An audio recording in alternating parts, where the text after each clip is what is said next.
Assalamualaikum warahmatullahi wabarakatuh. Saya Cantika Putri, mahasiswi PPG Universitas Galuh tahun 2024.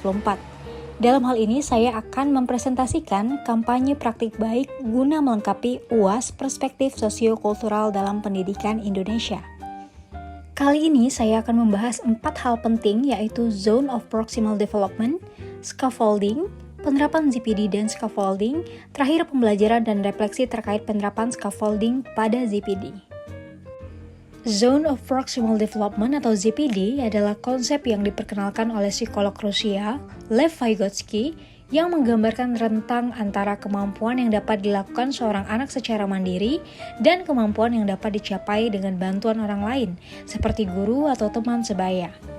ZPD menekankan pentingnya interaksi sosial dalam proses pembelajaran, di mana dukungan yang tepat, sering disebut sebagai scaffolding, dapat membantu anak memahami materi atau keterampilan baru yang lebih kompleks.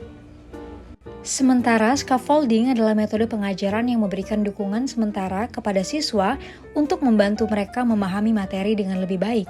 Metode ini membagi pembelajaran menjadi bagian-bagian kecil dan memberikan struktur, sehingga siswa dapat bergerak dari pemahaman yang lebih rendah menuju penguasaan yang lebih tinggi, dengan dukungan yang berkurang seiring meningkatnya kemampuan mereka.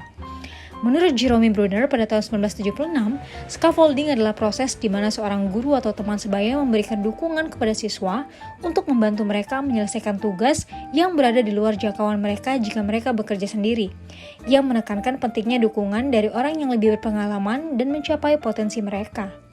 Berikut adalah contoh penerapan scaffolding, yaitu pada kelas 8D SMP Negeri 2 Ciamis mengenai chapter 2 Narrative Text.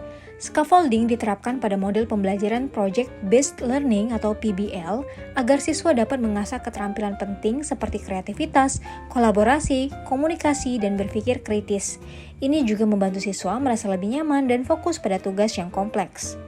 Dalam aktivitas penerapan, terdapat beberapa sintaks pembelajaran PBL, yaitu orientasi masalah, membagi siswa dalam beberapa kelompok, menyampaikan materi, membimbing dalam diskusi kelompok, mempresentasikan hasil, dan evaluasi di akhir.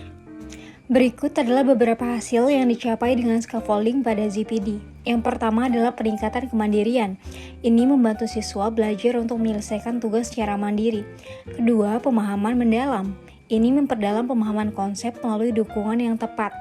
Ketiga, pengembangan keterampilan kritis, mendorong berpikir kritis dan keterampilan pemecahan masalah. Keempat, motivasi dan kepercayaan diri, meningkatkan motivasi dan rasa percaya diri siswa.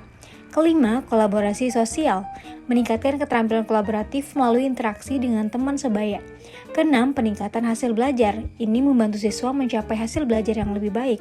Ketujuh, refleksi dan metakognisi, mendorong siswa untuk merenungkan proses belajar mereka. Kedelapan adalah adaptasi gaya belajar, di mana menyesuaikan dukungan dengan kebutuhan individu siswa. Terdapat 3 poin penting pembelajaran dan replikasi terkait penerapan scaffolding pada ZPD. Yang pertama adalah model pembelajaran strategi pengajaran yang efektif.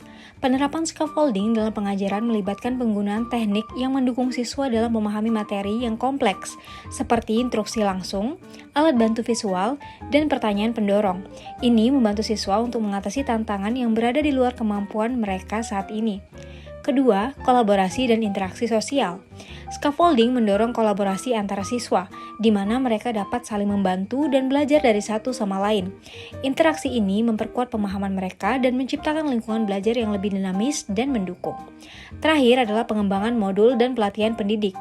Replikasi teknik scaffolding dapat dilakukan melalui pengembangan modul pembelajaran yang dirancang khusus dan pelatihan bagi pendidik. Ini memastikan bahwa guru memiliki pemahaman yang baik tentang cara menerapkan scaffolding secara efektif, sehingga dapat menciptakan pengalaman belajar yang optimal bagi siswa dalam ZPD mereka. Itulah tadi penerapan scaffolding pada kelas 8D di SMP Negeri 2 Ciamis dalam pelajaran bahasa Inggris dengan topik Narrative Text. Melalui penerapan strategi scaffolding ini, siswa menunjukkan tingkat keterlibatan yang tinggi dan kolaborasi antar siswa juga meningkat. Hal ini dikarenakan guru memberikan ice breaking dan reading aloud terhadap materi pembelajaran. Itu saja yang dapat saya sampaikan. Thank you for watching and wassalamualaikum warahmatullahi wabarakatuh.